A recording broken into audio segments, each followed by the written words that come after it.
Now, let's join ace broadcaster MAMODE AKUGHA as he takes us inside the Niger Delta. Hello out there and welcome to the program. It's Inside the Niger Delta, the authentic voice of Nigeria's oil-rich region. I'm your regular host, MAMODE AKUGHA. Inside the Niger Delta. As the 2027 general elections gradually draw near, conversations around leadership, governance, and the future of Nigeria are also gaining traction. A group of Nigerians comprising mostly of young people last week stormed the Abuja residence of former President Goodluck Jonathan, where they appealed to him to contest the 2027 presidential election. While this has been a subject of heated debates around the country, the outcome of the visit is also raising questions about political apathy, public trust, and whether many Nigerians still have faith in the country's democracy. This is a coalition of young people from every part of Nigeria who converged at the Abuja residence of former President Goodluck Ebele Jonathan last week Thursday, 7th of May 2026. For this group of young people, the country is in dire straits and therefore needs a leader like the Niger Delta's son, who served as president between 2010 and 2015. Nigeria needs a standard and trusted leadership, sir. Nigeria needs stability. Nigeria needs hope, sir. We believe you represent hope. We, the young people, we are ready to stand with you. Back in the Niger Delta, we spoke to two Port Harcourt-based public affairs commentators, Dr. Hope Barango and Nze O Nze, on this development. They don't think this is a good idea. A President Goodluck Jonathan is good. He was good. He is good and is going to be good. But the odds under Tinubu will never allow him. So this is a country where you see the end from the beginning. Now that the ovation is high, Goodluck Jonathan quitted the stage. He didn't forget anything there, my brother. A man who finished ruling Nigeria and went home and can still move freely on the streets of Abuja, Yenegua, his village, and any city of his choice. And yet nobody is lifting a finger against him. You are calling him to come back and contest a 2027 election that have been finished since 2025. You want him to come so that you rubbish him finally, as you have rubbished Obi. Goodluck Jonathan, who was governor of Bayelsa State in 2007, was selected as the vice presidential candidate of the People's Democratic Party, alongside late Umar Musa Yar'Adua, who won the April 2007 presidential election and was sworn into office on May 29th of the same year. Following the unfortunate death of President Yar'Adua in 2010, Jonathan assumed office as president of Nigeria. He was subsequently elected president in 2011 but lost his re-election bid in 2015 to late President Muhammadu Buhari.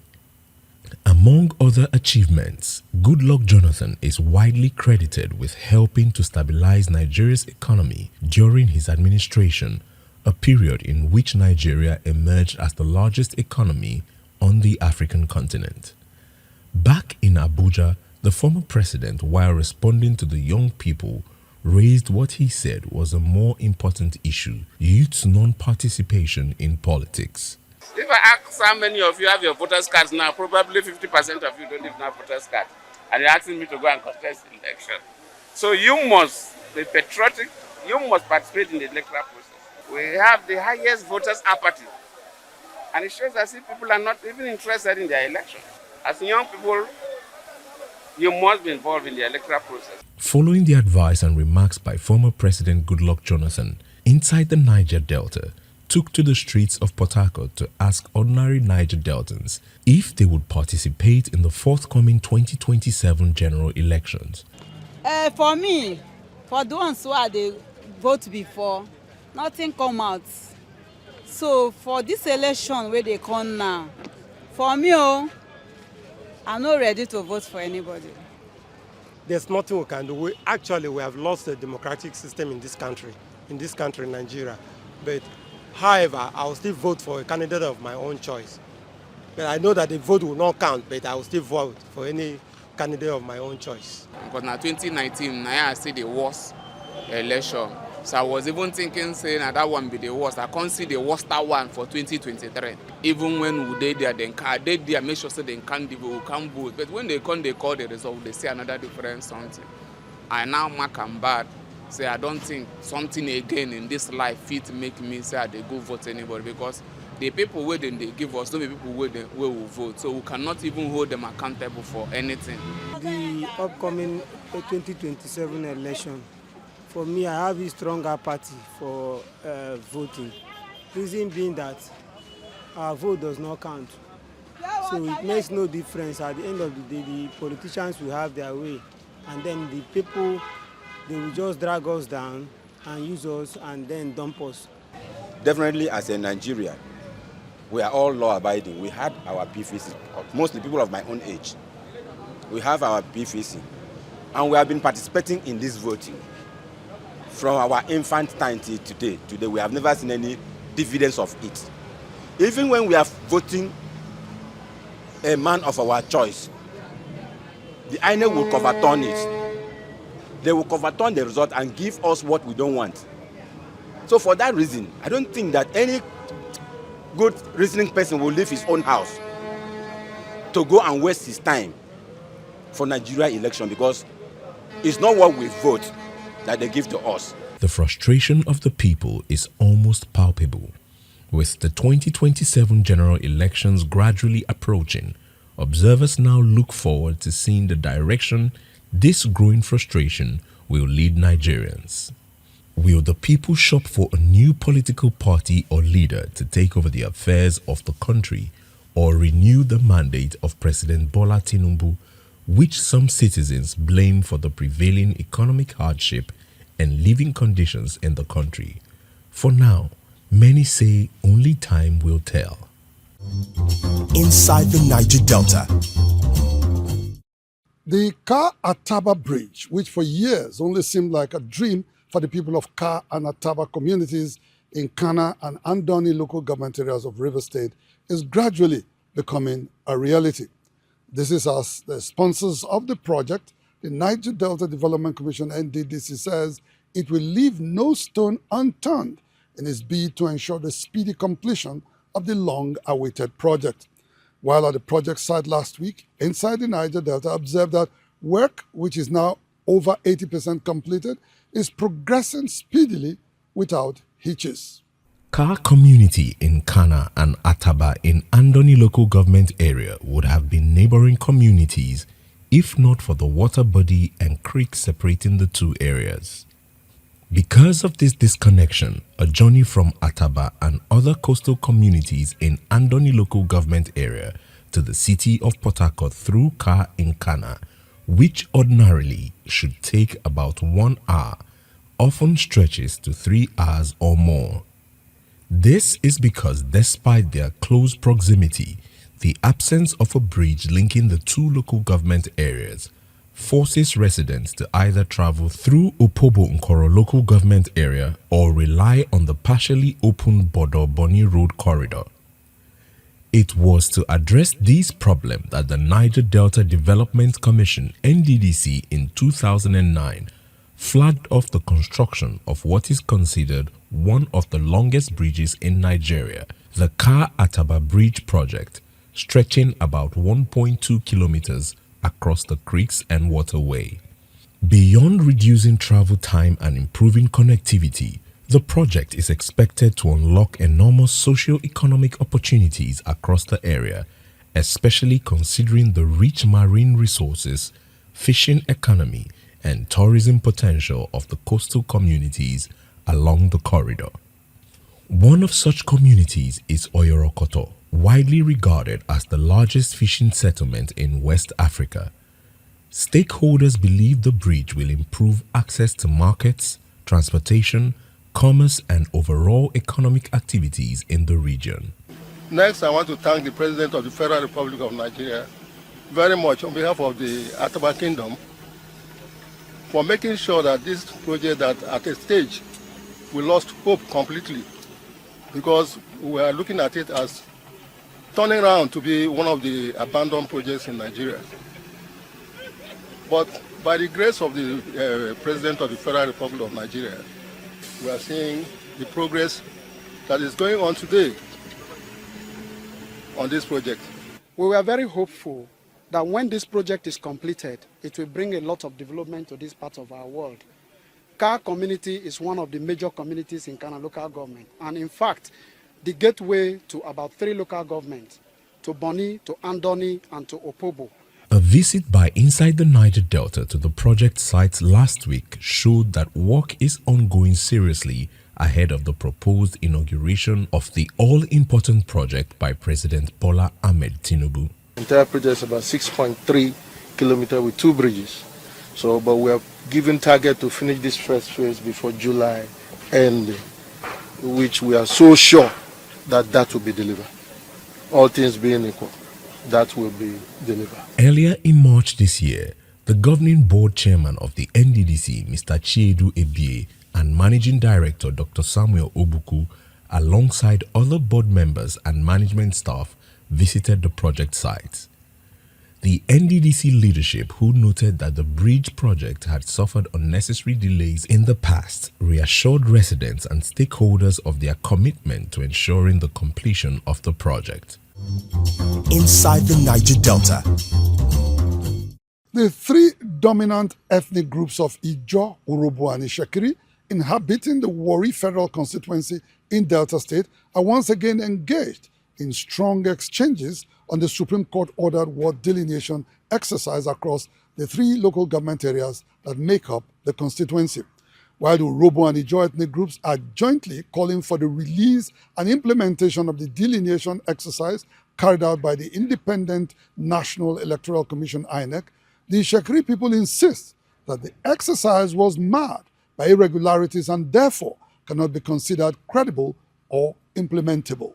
The Ijaw, Itsekiri, and Urhobo are the major ethnic groups occupying Warri South, Warri North, and Warri Southwest local government areas in Delta State, which together makes up the Warri Federal Constituency. These neighboring ethnic nationalities, who have coexisted in the area for centuries, witnessed a violent conflict in the late 1990s over issues relating to land ownership, political representation, and perceived marginalization. While the creation of separate kingdoms for the 3 ethnic groups, among other peace-building efforts, appeared to have restored relative peace in the area, recent developments surrounding the ward delineation exercise conducted by INEC following a Supreme Court order have once again raised serious concerns among the groups, with the Urhobo and Ijaw on one side and the Itsekiri on the other. Following the presentation of the draft report of the exercise, which reportedly took place between February 2023 and July 2024. In April 2025, the Urhobo and Ijaw groups, who appear satisfied with the exercise, have continued to demand the implementation of the outcome. The Itsekiri people, however, insist that the process was neither transparent nor fairly conducted. Last week, a gathering of Urhobo and Ijaw leaders and stakeholders, including women and youth groups, held a press conference where they called for the immediate implementation of the delineation exercise. They also threatened to boycott the 2027 general elections if the delineation exercise is not implemented. Our own position now is come and implement the report of what you did. How did we as a nation sink so slow that government and this institutional agency like INEC now renege on implementing their own report due to tribal Calvinism and nepotistic betrayal of government leaders? Today what we have is that implement the decision of the Supreme Court. Is that all we're asking for? Yes. And it's a constitutional right of INEC. So if there's any other person in this country who believes he has that power, don't do it in your bedroom or your office. come out publicly and tell us that INEC does not have that power. There was a promise, both from the NSA office and the DSS office, that this matter is going to be dealt with. Albeit, it is not their duty, it is INEC's duty. About 9 months going, nothing has happened. Reacting directly to the position of the Urobo and Ijaw groups, the 8th Ologbosere of Warri Kingdom, Chief Iri Imami, disagreed with their stance. We the Chekiris are not against. Communities from Ondo State, from Brutu local government, some from Warri South were brought to the company to Warri South. Some from Edo were brought to Warri North. And as Chekiri, we saw this irregularity and we said no to it. That INEC, you must correct them. Why did they do that?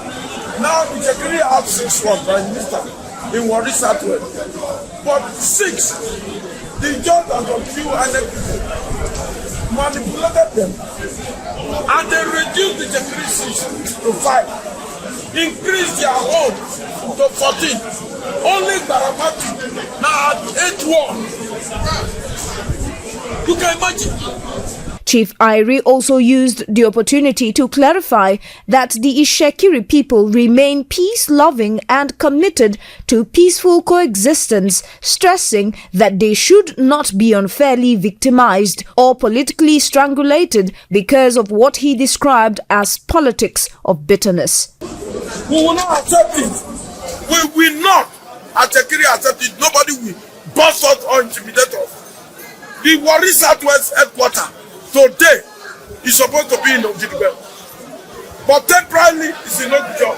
They are coming here shouting. You that doesn't respect law, that take laws into your hand, as at this time, you coerce people. Do jungle justice. Nobody will take that. Neither the Independent National Electoral Commission nor the federal government has officially responded to the controversy surrounding the delineation exercise. However, INEC had earlier stated that the exercise had not been fully concluded and that the commission remained open to observations and input from all stakeholders regarding the preliminary report. It is also understood that the Office of the National Security Advisor has intervened in the matter in a bid to ensure that tensions do not escalate in another major conflict in the area. Inside the Niger Delta, AKUGHA Group, oil and gas, dredging, power and air transportation. AKUGHA Group, petroleum product sufficiency, energy sustainability, and infrastructure development.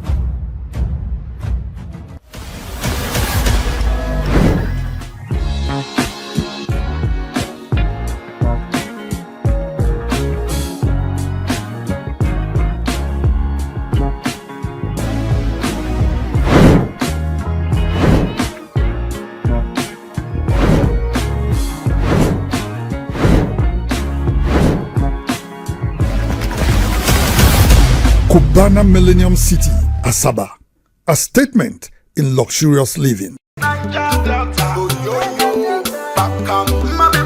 Join award-winning ace broadcaster MAMODE Felix AKUGHA on Inside the Niger Delta on the following radio stations weekly.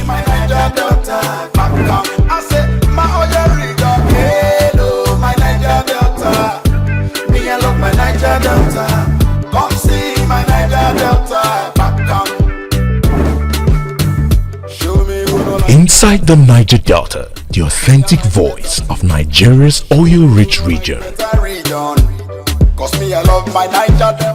Member representing Sagbama Ekirimo Federal Constituency, Honorable Fred Agbedi, has promised to continue delivering life-changing projects that will improve the living standards of his constituents. He made this known recently during the continuation of his constituency projects commissioning in Peretogbene, Obirigbene, and Tamugbene and Angalawegbene communities in Ekirimo local government area of Bayelsa State. Joined by political associates and community leaders, Honorable Fred Agbedi, the member representing Sagbama Ekeremo Federal Constituency in the House of Representatives, sailed through the creeks to Peretorugbene community, a hard-to-reach riverine settlement accessible only by water, for the commissioning of a water jetty. The team disembarked at the newly constructed jetty he built to address the long-standing challenge of inadequate docking facilities for residents who depend on water transportation for daily activities and intercommunity interaction. With the jetty officially commissioned for public use, excited residents say the facility is indeed a stitch in time that will ameliorate the sufferings of the people.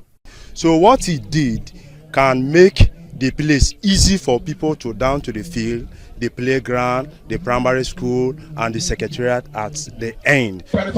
Please take possession of this jetty, protect it, and use it. It's a legacy project, which even after these decades, the next decade should come to see. For his part, Honorable Agbedi assured the people of his commitment to initiating and completing projects that will directly impact their lives. You remember each time I go on campaign, I tell you people that votes me to power that whatever I am giving to bring to my people, I will bring it to the people. We are going to do more. That is the legacy that I want to leave behind. From there, Honorable Agbedi and his team moved to Tamugbene, where he inaugurated a 6-classroom block at the community secondary school. I did ask, and I was told on the need for additional classrooms for this school. That is why I decided that this be built here. Honorable sir, your footprints are all over Sagbama Ekeremo Federal Constituency, but today you have brought your love directly to our doorstep. Tamugbene is celebrating you. The next stop was the commissioning of solar mini-grid systems at both Angalawegbene and Ubirigbene community health centers.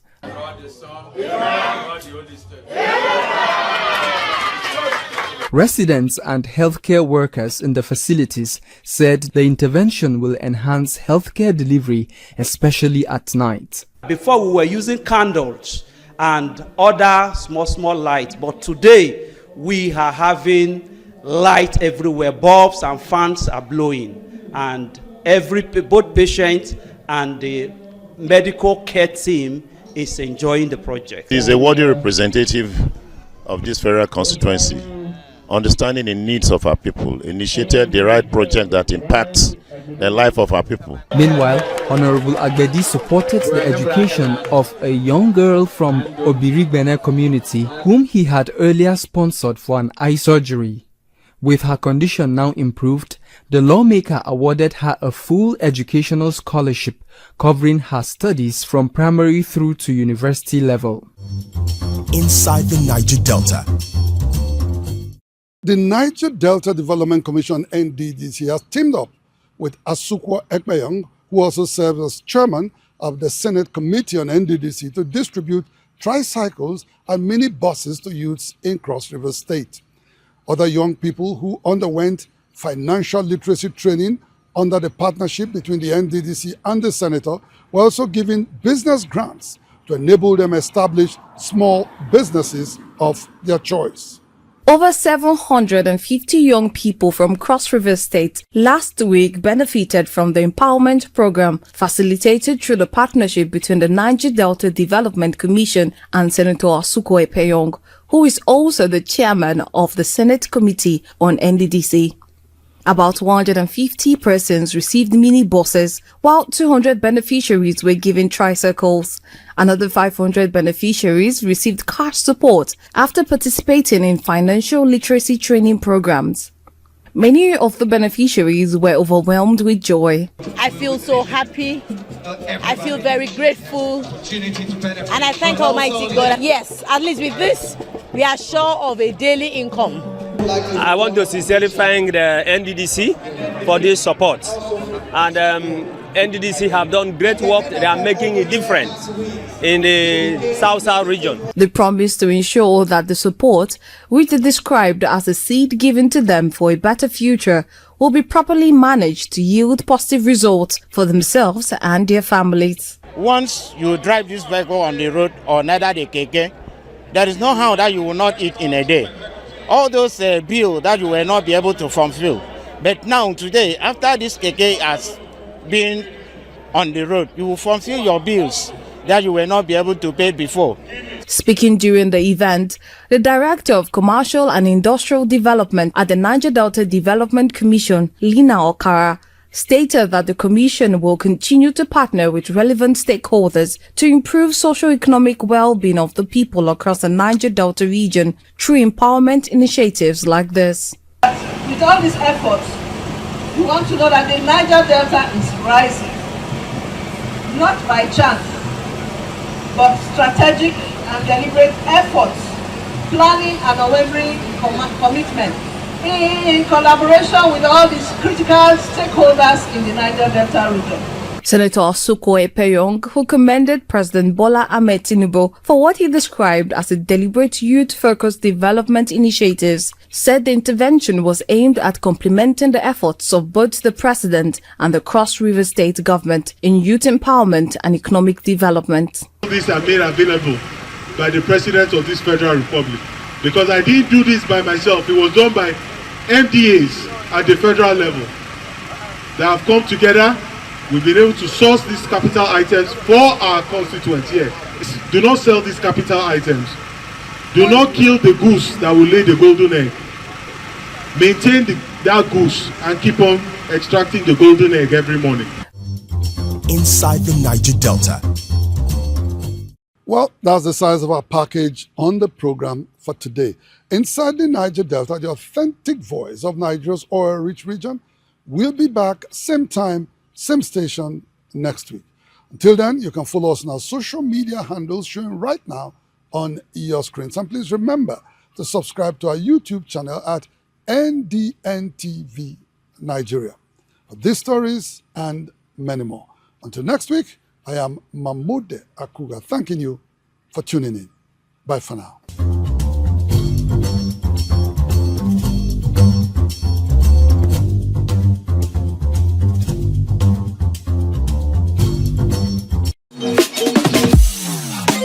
Remember to subscribe to our YouTube channel at NDNTV Nigeria.